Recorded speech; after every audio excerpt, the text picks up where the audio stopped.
The most certain thing in our life is death. But the most uncertain thing is the time of death. Death, it will be suddenly. So you have to do your work like that after you have no time. After this time, you have no time after that. And you have to spend your time like that you will die tomorrow. I am not afraid about my death. And I am not in a hurry to die. But I have to do something before my death. The destination of all of us is death. And no one can escape from it. And this is the main part of life of every human being on earth. মৃত্যু এমন একটা বিষয় যে এটার মতো সুনিশ্চিত বিষয় পৃথিবীতে আর হতে পারে। The most certain thing in our life is death. But the most uncertain thing is the time of death. আমাদের জীবনের সবচেয়ে সুনিশ্চিত বিষয় হচ্ছে মৃত্যু। আর আমাদের লাইফের সবচেয়ে অনিশ্চিত বিষয় হচ্ছে মৃত্যুর সময়। কিসের সময়? কারো ধারণা আছে কখন মৃত্যু আসবে? মৃত্যু কি যুবক দেখে আসে? মৃত্যু কি বুড়ো দেখে আসে নাকি? যে কোনো time, any time and any moment, যে কোনো মুহূর্তে মৃত্যু দিতে পারে কে? বলেন তিনি কে? এজন্য মৃত্যু এটা হঠাৎ করেই হবে। মৃত্যু এটা সাডেনলি হবে। মৃত্যু কখন হবে, কোন সময় হবে, কোন প্লেসে হবে, পৃথিবী কেউ জানে এটা? মহাত্মা গান্ধী নাম শুনেছেন আপনারা? মহাত্মা গান্ধী ব্রিটিশ খেদাও আন্দোলনের মহান নেতা, ভারতের একজন রাজনৈতিক নেতা। উনি পেশায় একজন ব্যারিস্টার। উনি ব্যারেট ল করেছেন লন্ডন থেকে। আমি মৃত্যু সম্পর্কে একটা আর্টিকেল পড়ছিলাম, তো দেখলাম যে মহাত্মা গান্ধী লিখেছে, death it will be suddenly, so you have to do your work like that after you have no time, after this time you have no time after that. উনি লিখেছেন তুমি তোমার প্রত্যেকটা কাজ এমন করে করো যেন মনে হয় যে এরপর তোমার আর কোনো সময় তুমি, this is the last time for you, and you have to spend your time like that you will die tomorrow. উনি লিখেছেন প্রত্যেকটা কাজ এমনভাবে করো, তোমার সময়কে এমনভাবে কাটাও যেন মনে হয় তুমি কালকে মরে যাবা। কাল কি হয়ে যাবা? কারণ ডেথ, মৃত্যু, এটা হঠাৎ করেই হয়। কি করে হয়? হঠাৎ করে হয়, কেউ জানেই না, হঠাৎ করে মারা যায়। এরকম হয় না আমাদের লাইফে? হঠাৎ করে মারা গেছে। এই যে মৃত্যু হঠাৎ করেই আসবে। So we have to take the right preparation right now. আমাদেরকে এখনই প্রিপারেশন নিতে হবে। পারবেন তো ইনশাআল্লাহ? আপনারা স্টিফেন হকিং এর নাম শুনেছেন? কে বলেন তো? কে বলতে পারে দেখি তো? একজন বড় মনীষী ছিলেন। উনি সবচেয়ে ফেমাস ছিলেন বিজ্ঞান ভিত্তিক লেখার বিষয়। জানেন না আপনারা? উনি সবসময় বিজ্ঞান নিয়ে লিখতেন। আমি ওনার একটা মন্তব্য পড়লাম। উনি এই স্টিফেন হকিং একটা মৃত্যু নিয়ে মন্তব্য করেছেন। উনি বলেছেন, I am not afraid about my death and I am not in hurry to die, but I have to do something before my death. উনি বলেছেন মৃত্যুকে আমি ভয় পাই না, মৃত্যুকে আমি কি করি না, কিন্তু মৃত্যুর জন্য আমি তাড়াহুড়ো করি না। কি করি না? কিন্তু মৃত্যুর পূর্বে আমাকে কিছু করতে হবে। কি করতে হবে? কিছু। কিন্তু আমাদের মাঝে কি এই প্রবণতা আছে? জীবন চলে যায়, সময় শেষ, কিন্তু যুবকদের লাইফ কোনো টার্গেট নাই। এরকম যুবক আছে না নাই? আছে না নাই বলেন? এজন্য আমাদেরকে মৃত্যুর পূর্বে কিছু করতেই হবে। এটা বলেছে স্টিফেন হকিং। আপনারা স্টিভ জবসের নাম শুনেছেন? স্টিভ জবস, বলেন তো সে কিসের মালিক? অ্যাপল কোম্পানির নাম শুনেন আপনারা? সবাই অ্যাপল ফোন ইউজ করে আর ফেসবুকে ছবি দেয়, আপনারা জানেন না? উনি মৃত্যুকে নিয়ে কমেন্ট করেছেন। উনি বলেছেন, the destination of all of us is death. The destination of all of us is death. And no one can escape from it. And this is the main part of life of every human being on earth. উনি বলেছেন আমাদের সকলের গন্তব্য হচ্ছে মৃত্যু। সকলের গন্তব্য কি? বলেন কি? কিন্তু পৃথিবীতে কোনো মানুষ এমন নেই যে ব্যক্তি মৃত্যু থেকে পালাতে পেরেছে। এমন কেউ আছে? আর উনি বলেছেন এটা হচ্ছে মানুষের জীবনের একটা সুনিশ্চিততম পার্ট, সুনিশ্চিততম একটা অংশ। এটা পৃথিবীতে মানুষের জীবনে আসবেই। কোনো সন্দেহ আছে আপনাদের?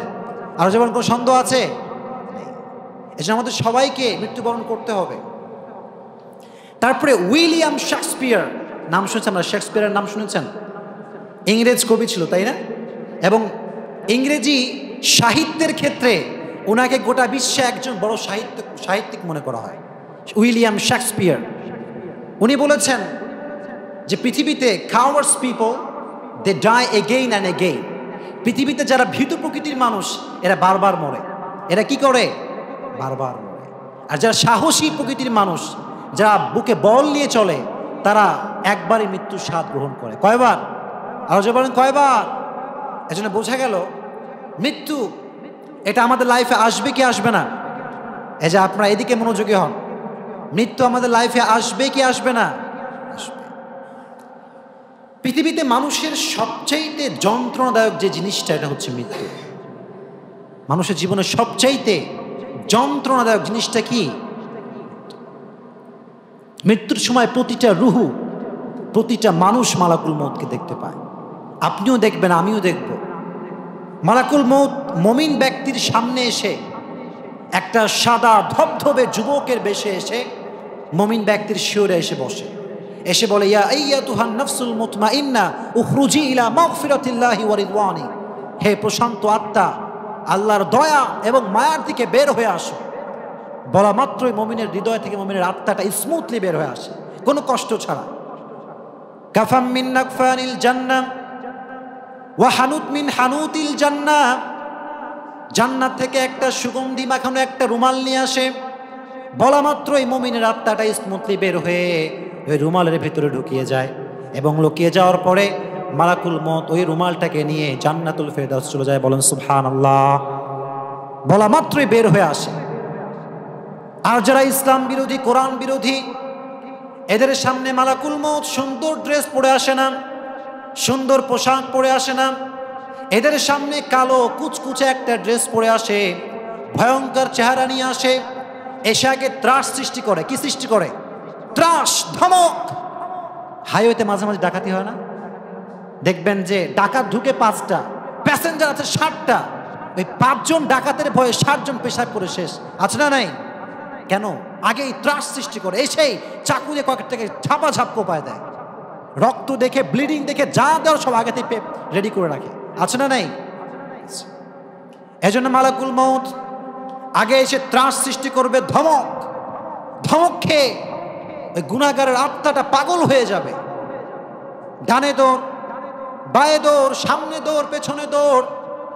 মালাকুল মউত এটাকে ধরে একটা জীবিত ছাগলকে জাবেহ না করে তার চামড়াটা পেছন দিক থেকে টেনে ছিঁড়ে হিচড়ে টানলে যেমন কষ্ট পায়, তার চাইতে কমসে কম 70 গুণ বেশি কষ্ট দিয়ে বেঈমান, কাফের এবং মুশরিকদের রূহকে কবজ করা হয়। বলেন নাউযুবিল্লাহ। আল্লাহ তুমি আমাদেরকে এই কষ্ট থেকে বাঁচিয়ে দিও। বলেন আমিন। আরো যে বলেন আমিন। খুবই কষ্ট। ওমরে ফারুক রাদিয়াল্লাহু তাআলা আনহু উবাই ইবনে কাবকে বলেন, হে উবাই ইবনে কাব, আমাকে মৃত্যুর অবস্থা সম্পর্কে একটু বলেন। কিসের অবস্থা? মৃত্যুর অবস্থা। শুনছেন তো আপনারা আমাকে? উবাই ইবনে কাব বলেন, হে আমিরুল মুমিনিন, এই মৃত্যুটা এটা হচ্ছে কাঁটাযুক্ত গাছের মতো। কিসের মতো? বলেন কিসের মতো? কাঁটাযুক্ত গাছের মতো। এই কাঁটাযুক্ত গাছ যদি মানুষের বডি ঢুকানো হয়, মানুষের গোস্ত, মানুষের হাড্ডি ছেদ করে এটা ভেতরে ঢুকে যায়। হয় কি হয় না? মৃত্যু যখন হবে মনে হবে যে একটা কাঁটাযুক্ত গাছ শরীরে ঢুকায় দেওয়া হয়েছে। কাঁটাযুক্ত গাছ যখন শরীরে ঢোকানো হয়, যখন এটাকে টেনে হিচড়ে বের করা হয়, তখন গোস্ত, মাংস, হাড্ডি সহ এটা বের হয়ে আসে। মালাকুল মউত যখন বেঈমানদের আত্মাকে কবজ করবে, মনে হবে একটা কাটা গাছ ঢুকিয়ে ভেতর থেকে গোস্ত, রক্ত, চামড়া সব কিছু টেনে বের করা হচ্ছে। নাউযুবিল্লাহ। এত কষ্ট, এত কষ্ট, এত যন্ত্রণা। আবার আল্লাহর হাবিব বলেছেন যে মৃত্যুর যন্ত্রণা, এই মৃত্যুর আঘাতের যে থাবাটা হবে, 1000 বার তরবারি যে আঘাত করলে যে কষ্ট পায় মানুষ, মৃত্যুর একটা থাবা তার সাথে বেশি কষ্টদায়ক হবে। নাউযুবিল্লাহ পড়া। আল্লাহ তুমি আমাদের সবাইকে এই কষ্ট থেকে বাঁচিয়ে দিও। বলেন আমিন। আরো যে বলেন আমিন। আবার আল্লাহর হাবিব বলেছেন, যদি তোমরা মৃত্যুর যন্ত্রণা সম্পর্কে জানতে চাও, যদি তোমরা মৃত্যুর যন্ত্রণা সম্পর্কে বুঝতে চাও, তোমরা পড়ো বনু ইসরাইলের ঘটনা। কাদের ঘটনা? বনু ইসরাইল। বিশ্বনবী আমাদেরকে শেখালেন যে তোমরা যদি মৃত্যুর যন্ত্রণা সম্পর্কে জানতে চাও, ঘটনা পুরা বনী ইসরাইলের ঘটনা। কাদের ঘটনা? বনী ইসরাইলের ঘটনা। আল্লাহর হাবিব বলেন, কিছু যুবক বনী ইসরাইল গোত্রে আসার পরে ওখানে যে কবরস্থান ছিল, কবরস্থানের সামনে দাঁড়িয়েছে, দাঁড়িয়ে 2 ওয়াক্ত নামাজ পড়েছে। কার জন্য? বলেন কার জন্য? নামাজ পড়ে আল্লাহর কাছে দোয়া করছে, আল্লাহ যেখানে শায়িত কোনো একটা মুর্দাকে আমাদের জন্য দাঁড় করিয়ে দাও, কবর থেকে উঠিয়ে দাও। আমরা তাদেরকে জানতে চাই যে তাদের মৃত্যুর অবস্থায় তাদের সমস্যা কি ছিল, তারা কেমন যন্ত্রণা বোধ করেছে, সেটা আমরা জানতে চাই। তাদের দোয়া আল্লাহ কবুল করলেন। আল্লাহ একটা মুর্দাকে কবর থেকে দাঁড় করাই দিলেন, যে মুর্দা ছিল কালো বর্ণের, কপালে ছিল সেজদার দাগ। মুর্দা দাঁড়িয়ে বলল, তোমাদের কি সমস্যা? তোমরা কি মৃত্যুর অবস্থা সম্পর্কে জানতে চাও নাকি? তারা বলল, ভাই আমাদের কি মৃত্যুর অবস্থা সম্পর্কে বলেন। তারা বলল, ভাই আমি আমার যন্ত্রণা সম্পর্কে কি বলবো? আমি মৃত্যুবরণ করেছি 100 বছর আগে। ওই যে যন্ত্রণা আমি পেয়েছি, ওই যন্ত্রণা আমার ভেতর থেকে এখনো যায় নাই। 100 বছর আগে আমি মারা গিয়েছি, ওই 100 বছর থেকে নিয়ে আজও অবধি আমার ভেতরে মৃত্যুর যন্ত্রণা আমি এখনো বোধ করি, এখনো আমি সেই যন্ত্রণা ফিল করি।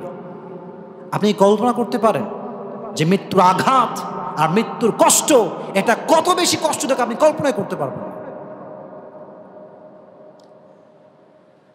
আল্লাহ তুমি আমাদের সবাইকে এই কষ্টদায়ক, এই যন্ত্রণাদায়ক মৃত্যু থেকে বাঁচিয়ে দেবো না, আমিন। আরো জোরে না আমিন। তবে এই মৃত্যুর যন্ত্রণা, এই কষ্টের থেকে বাঁচার জন্য কিছু আমল আছে না নাই? বলেন আছে না নাই? আমল আছে। প্রথম যে আমল আপনি করবেন সেটি হচ্ছে আপনি এভরি সিঙ্গেল ডে আপনি সূরা ইয়াসিন পড়বেন। কি পড়বেন? বলেন কি পড়বেন? সূরা ইয়াসিন এটা হচ্ছে একটা অপারেশনের পূর্বে ইনজেকশনের মতো। কোন রোগীকে যখন অপারেশন করা হয়, কোন রোগীর যখন হার্ট অপারেশন করা হয়, কোন রোগীর যখন ওপেন হার্ট সার্জারি করা হয়, তারপরে তাকে ইনজেকশন দেওয়া হয় কি হয় না? দিয়ে শরীরটাকে অবাস করে দেওয়া হয়। কি করে দেওয়া হয়? অবাস করার পরে চামড়া কাটলে কি আর ব্যথা লাগে? কাটলে কি আর ব্যথা লাগে? এক্স্যাক্টলি যখন আপনি সূরা ইয়াসিন পড়বেন, এটা হচ্ছে ইনজেকশন দ্বারা আপনার শরীরকে অবাস করে দিবে। বলেন সুবহানাল্লাহ। তার মানে হচ্ছে মৃত্যুর সময় আজরাইল আপনার রূহ কবজ করবে, কিন্তু আপনি কষ্ট ফিল করবেন না। বলেন সুবহানাল্লাহ। সূরা ইয়াসিন পড়বেন তো ইনশাআল্লাহ। সূরা ইয়াসিন একটু লং, একটু কঠিন পড়ার জন্য, কিন্তু এটা তাদের জন্য সহজ যারা সত্যিকার অর্থে মৃত্যু থেকে বাঁচতে চায়। বাঁচতে চায় বলতে মৃত্যুর যন্ত্রণা থেকে বাঁচতে চায়। তারা সূরা ইয়াসিন পড়লে তাদেরকে মৃত্যুর যন্ত্রণা থেকে বাঁচিয়ে দিবে কে? আরো যে বলেন কে? এজন্য সূরা ইয়াসিন পড়বেন তো ইনশাআল্লাহ। আরো যে বলেন ইনশাআল্লাহ। এটা হচ্ছে প্রথম আমল। সেকেন্ড যে আমল, একটা দোয়া পড়বেন বেশি বেশি। কি পড়বেন? বলেন কি পড়বেন? আমার সঙ্গে পড়েন, সবাই এদিকে তাকান, সবাই এদিকে আমার দিকে, আমি বলছি আমার সঙ্গে পড়েন। আল্লাহুম্মা ইন্না আউযু বিকা মিন আযাবি জাহান্নাম ওয়া আউযু বিকা মিন আযাবিল কবর ওয়া আউযু বিকা মিন ফিতনাতিল মাসীহ আদ-দাজ্জাল ওয়া আউযু বিকা মিনাল মাহইয়া ওয়াল মামাত। পড়ুন আমিন। আল্লাহ তুমি আমাদেরকে জাহান্নামের আগুন থেকে বাঁচাও। পড়ুন আমিন। আল্লাহ তুমি আমাদেরকে মাসীহ আদ-দাজ্জাল এর ফিতনা থেকে বাঁচাও। পড়ুন আমিন। তুমি আমাদেরকে কবরের আযাব থেকে বাঁচাও। পড়ুন আমিন। আল্লাহ তুমি আমাদের সবাইকে মৃত্যুর কষ্টদায়ক এই যন্ত্রণা থেকে সবাইকে মুক্তি দান করে দিও। পড়ুন আমিন। আমলগুলো করবেন তো ইনশাআল্লাহ। আরো যে বলেন ইনশাআল্লাহ। এই যে বাড়ি আশেপাশে, এখানে তো বেশিরভাগ বাড়ি 10 তলা 5 তলা 7 তলা, আছে না নাই? বলেন আছে না নাই? এই যে ছায়ানি, এটার নাম কি? ওই পাশে ছায়ানির আছে না?